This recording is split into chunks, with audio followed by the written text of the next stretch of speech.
안녕하세요. 부족하지만 마태복음 16장의 말씀을 이제 묵상하고 이 말씀을 준비하였는데요. 16장 말씀을 전체 몇 번을 읽고 제가 깨달은 것은 이 중요한 핵심은 예수님께서 내가 이제 고난을 받고 예루살렘에 올라가서 고난을 받고 죽는데 그게 끝이 아니고 다시 살아나리라는 말씀을 제자들에게 이때 처음으로 이 16장에서 말씀을 하셨더라고요. 그리고 이 제자들에게 확신을 주시는 말씀임을 제가 16장의 말씀을 보면서 깨달았어요. 그래서 오늘은 16장의 말씀을 여러분과 함께 나눠보겠습니다. 그리고 16장의 말씀이 제 마음에 깊이 또 와 닿는 것은 예수님의 질문이셨어요. 예수님께서는 제자들에게 사람들이 나를 누구라 하느냐 그렇게 말씀하시고, 그리고 또 제자들한테 또 너희는 나를 누구라 하느냐, 이 질문이 저에게는 깊이 생각해 보게 하는 그런 16장의 말씀이고, 그 질문을 저도 좀 생각해 보게 됐어요. 근데 이때 이제 16장 1절부터 보면은 예수님께서는 백성들에게 천국 복음을 전하시고 계셨는데, 그때 1절에 보면 바리새인들과 사두개인들이 와서 예수님께 표적을 구하며 당신이 하늘로서 왔다면 표적을 보이십시오, 이렇게 요구합니다. 그들은 예수를 시험하여 공경에 빠뜨릴 계획이었죠. 그런데 마태복음 12장 38절에도 이미 표적을 구한 사실이 있어요. 그때도 요나의 표적밖에는 보여줄 표적이 없다고 말씀하셨는데, 또 예수님께서 분명히 거절할 것을 아시고 또 다시 그 표적을 구하는 것입니다. 그러면 예수님이 메시아라는 주장이 거짓이야, 그 백성들에게 증거하고 싶었던 거죠. 근데 예수님께서 공생애를 시작하시면서 병자도 낫게 해주셨고, 절름발이와 불구자도 고쳐주셨고, 소경에게 눈을 뜨게 하셨고, 또 벙어리가 말을 하고, 또 죽은 자를 살리셨고, 그리고 떡 5개와 그 물고기 2마리로 5천 명을 먹이시고, 또 15장 35절을 해서 39절에 또 말씀을 보면은 7천 명을 먹이셨던 때였어요. 그렇게 많은 이적을 해서 사람들은 모여들었는데, 그리고 또 예수님이 가는 곳이면 병자들과 많은 사람들이 예수님께 몰려들어서 말씀을 듣고 싶어 하셨고, 또 병도 고침을 받았고, 그런데 이 바리새인들과 이 사두개인들은 질투와 시기를 느꼈던 것 같아요. 그래서 어떻게 무슨 책을 잡고 트집을 잡아서 예수님을 죽일까 궁리하는 그런 지도자들이었어요. 그러니까 이제 예수님께 와서 표적을 구하는 것이요. 그게 인간 죄인들의 모습임을 이 말씀에서 깨닫게 되고요. 그때 예수님께서는 4절에 악하고 음란한 세다가 표적을 구하나 요나의 표적밖에는 보여줄 표적이 없느니라 말씀하시며 그곳에서 떠나십니다. 그리고 이제 배를 타고 건너편으로 가시면서 제자들에게 이제 당부의 말씀을 전하시는 거예요. 6절에서부터 보면은요. 바리새인들과 사두개인들의 누룩을 주의하라 말씀을 전하시는데, 그때 제자들은 두고 온 떡이 생각나, 아차, 우리가 떡을 가져오지 않았네, 그 생각이 난 거예요. 그래서 떡을 가져오지 않은 것을 제자들끼리 서로 말합니다. 그때 예수님께서는 떡을 가져오지 않았다고 서로 의논하느냐, 그런 말씀을 하시는 거예요. 그러니까 우리도 이런 제자들의 모습과 똑같아요. 이 인간의 그 기본은 그 떡에 관심이 많다는 사실이 제가 또 사실을 그 깨닫게 알게 됐고요.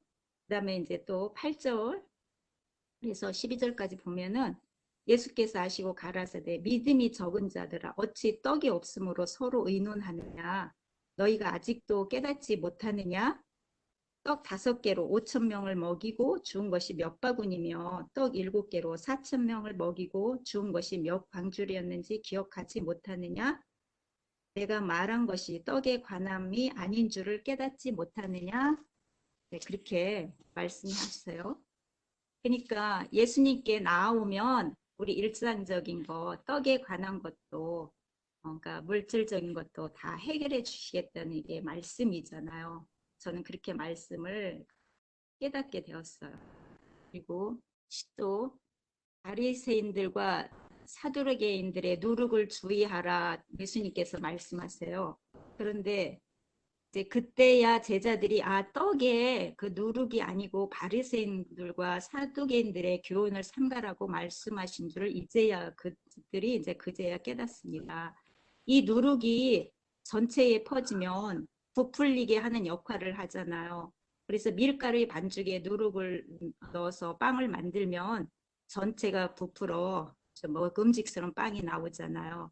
그렇게 재의 영양도 우리가 그 나쁜 영향을 받으면 제 영향이 순식간에 퍼져서 사람들을 점령하고 그 악한 그 영이 거기 계속 흐르게 되잖아요.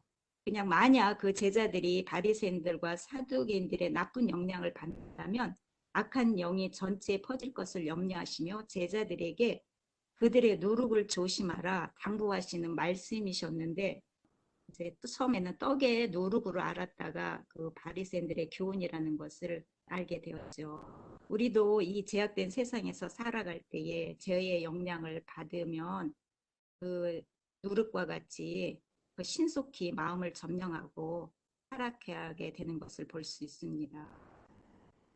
이제 예수께서는 이때에 이렇게 말씀하실 때는 자신의 때가 다 되어 가므로 죽음과 부활에 관해 제자들한테 알려주고 준비시키고 싶으신 마음이셨어요. 그래서 중요한 그 말씀을 하시기 전에 제자들의 마음을 상태를 살펴보시는 질문을 하는 것입니다. 13절에 예수께서 아이시라 빌립보 지방에 이르러 제자들에게 물어 가라사대 사람들이 나를 누구라 하느냐 제자들에게 먼저 여쭤봅니다. 제자들은 대답하기를 어떤 사람들은 선지자 중에 하나 이렇게 대답하면서 세례 요한, 더러는 엘리야, 어떤 인 예레미야 선지자 중에 하나입니다. 그렇게 대답하는 거죠. 그때 예수님께서는 또 제자들에게 아주 중요한 질문을 하세요. 너희는 나를 누구라 하느냐? 근데 그때에 누구보다도 먼저 베드로는 나서서 주는 그리스도요 살아계신 하나님의 아들이시니까 그 제자들을 대변했다고 그래요. 그 주석과 그 시대의 소망에도 보면은 베드로, 요한 이런 야고보 이런 제자들 이 제자들이 예수님께서는 그리스도여 살아계신 하나님의 아들로 믿었다고 그렇게 기록이 되어 있는 것을 볼 수 있습니다. 근데 이때 예수님께서는 그 베드로에게 바요나 시모나 네가 복이 있도다. 이를 네게 알게 한 이는 혈육이 아니요 하늘에 계신 내 아버지시니라. 이렇게 놀라운 고백을 베드로가 성령으로 한 거잖아요. 우리도 아멘. 예, 이런 고백이 내 삶에서 성령으로 할 수 있을까? 저는 이 말씀이 저에게 가장 깊은 인상이었고 예수님께서 저에게 어떻게 말씀해 주시고 저는 어떤 대답을 해야 될까 생각하는 시간들이었는데요. 그런데 이렇게 놀라운 고백을 한 베드로가 어떻게 됐어요? 실수하잖아요. 그러니까 우리도 오늘의 결심이 내일을 못 간다는 거예요. 오늘을 정말 말씀을 듣고 또 말씀을 연구할 때는 나도 예수님 안에서 이렇게 살아야 되겠어. 내가 예수님을 꼭 붙들고 살아야 되겠어. 그렇게 오늘의 결심을 하지만 성령으로 하지 않으면 그게 썩은 새끼줄과 같다는 것을 이 말씀을 준비하면서 제가 더 깨닫게 되었는데요. 이렇게 놀라운 고백을 한 베드로도 예수님께서 고난을 받고 십자가에 달리실 때에 그 수모와 그런 모욕을 당하실 때에 예수님을 모른다고 부인하고 그런 제자들도 예수님을 버리고 떠났어요. 그때 제자들도 온 제자들이 그 자기 것 모든 것을 다 버리고 예수님을 따랐던 제자들이었잖아요. 그런데 이런 제자들도 그랬는데 저는 얼마나 더 그런 사람일까 그런 생각을 해보면서요. 베드로도 성령으로 말하고 고백했지만 십자가상의 예수님께서 그런 고난을 당할 때에 넘어지는 것을 보고 나는 더 연약한 사람이므로 내 처한 환경에서 죄로 넘어지기 쉬운 것을 깨닫고 이 마음을 잡아주기를 예수님께 기도하는 마음이었습니다. 그런데 이런 베드로가 이런 성령으로 고백이 있었기 때문에 예수님께 돌이킬 수 있지 않았을까? 저는 생각하게 되었어요. 그런 아멘. 고백으로 말미암아 그 베드로는 그런 기억을 되살리면서 다시 일어났을 거라고 생각합니다. 그래서 오늘 아멘. 우리가 내일은 모르지만 오늘 이 고백이 결코 헛되지 않고 예수님께서 분명 그때 나를 생각하시면서 또 잡아주실 거고 나도 오늘 하루하루 더 예수님께 가야 되겠다는 그런 마음을 짓게 됐어요. 그리고 예수님께서는 그때에 그 말씀을 주시면서 18절에 내가 19절 내가 천국 열쇠를 네게 주리니 네가 땅에서 무엇이든지 매면 하늘에서도 매일 것이요 네가 땅에서 무엇이든지 풀면 하늘에서도 풀리리라 말씀하시며 이 제자들에게도 말씀하시기를 내가 그리스도인 것을 아무에게도 아직 이르지 말라 당부하시는 그 말씀이 나옵니다. 예수께서는 아직 더 이루셔야 할 사업이 남으셨던 거예요. 그리고 천국 열쇠는 무엇인가 제가 이렇게 말씀을 더 보니까 더 묵상을 하니까 천국의 열쇠는 곧 그리스도이고 이 성경 말씀이더라. 그래서 우리도 예수님께 간 길이 이 말씀에 있다는 것을 예수님께서는 또 우리한테 말씀해 주신다면 그거를 말씀해 주고 싶으시지 않을까 제 나름대로 생각을 해봤어요. 그리고 예수님께서는 제자들에게 이때에 처음으로 제가 처음에 말씀했던 것처럼 죽음과 부활에 그 관한 말씀을 하시는데 제자들은 그때 그 예수님께서 들려주시는 말씀이 도무지 알지를 못했어요. 그리고 무슨 말씀을 하는지 깨닫지도 못했고요. 그렇지만 예수님께서는 제자들에게 분명히 가르치셨고 그들이 이런 일이 일어날 때에 내가 십자가상에서 죽고 살아날 때에 그 말씀들이 생각날 것을 아셨기 때문에 예수님께서는 제자들에게 그 확신을 갖도록 그렇게 말씀해 주고 싶으셨던 거예요. 그래서 이렇게 보면은 그게 우리한테도 주는 확실한 약속의 말씀이구나.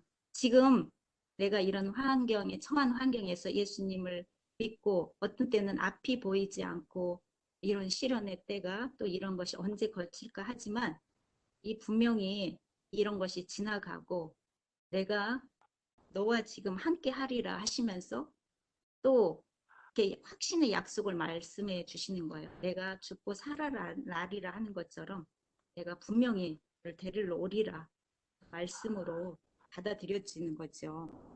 예수님께서는 그리고 25절에 또 말씀하시기를 아무든지 나를 따라오려거든 자기를 부인하고 자기 십자가를 지고 나를 쫓을 것이니라 하셨습니다.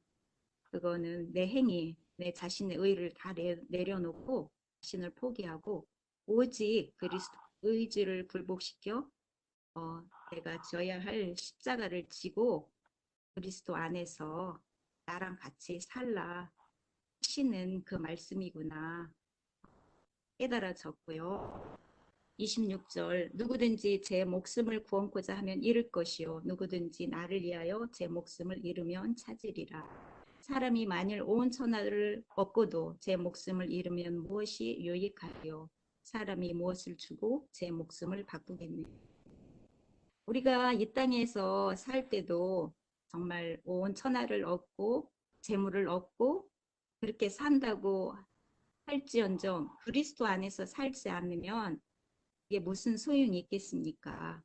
그리고 우리 목숨을 무엇과도 바꿀 수 없는 건데 우리 천하를 다 얻고 목숨을 잃으면 아무 소용이 없는 것처럼 그게 바로 그리스도 안에 살지 않으면은 다 소용없는 이 일이 된다는 것을 이 말씀을 묵상하면서 또 깨닫고요. 그러니까 우리의 한낱 삶은, 우리 인생은 그 죄에 불타는 죄에 불과한 존재들인데요.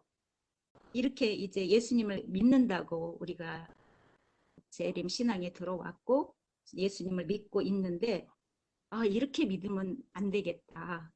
제가 그런 결심을 하는 계기가 되었어요. 이것도 성령께서 주시는 마음이구나 제가 깨달으면서 제가 16장을 공부하면서 이제 정말 한번 그래 믿는다고 하니까 제대로 믿어보는 거야. 그리고 정말 뭔지 다 몰라도 예수님께 다 맡기며 그렇게 한번 살아봐야 되지 않을까.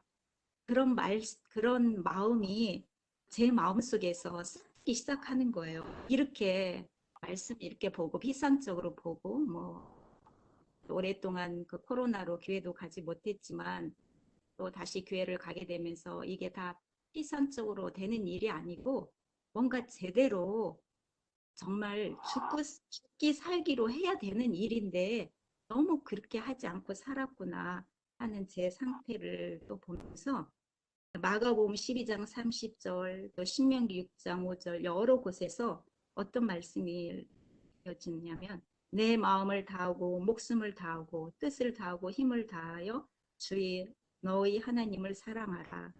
그런 말씀이 그렇게 써져 있는 그런 말씀들을 보면서 이제 정말 우리의 목숨은 하나님, 우리의 생명은 하나님한테 달려 있으니까 이제 그 하나님을 붙잡고 정말 간절하게 그렇게 살고 싶은 그런 간절한 마음이 생겼고 그래서 예수님을 하나님을 사랑하며 이렇게 살아보기로 마음을 다짐하는 그런 시간들이 저한테는 되었습니다. 우리의 반석이고 구원자 되신 예수 그리스도 우리의 생명 되신 그분 과 만나 교제하면서 하늘 아버지의 영광으로 오실 때 하늘 아버지의 영광을 쓰시고 그리고 또 예수께서 오실 때에 우리가 그 자리에서 예수님을 배웠고 정말 예수님 너무 많이 기다렸어요. 왜 이제 오세요? 그러면서 예수님을 영광스럽게 맞이하는 저와 여러분이 되었으면 하는 그런 소망으로 오늘 16장 말씀을 이렇게 나누어 봤습니다. 감사합니다. 그것으로 마치겠습니다.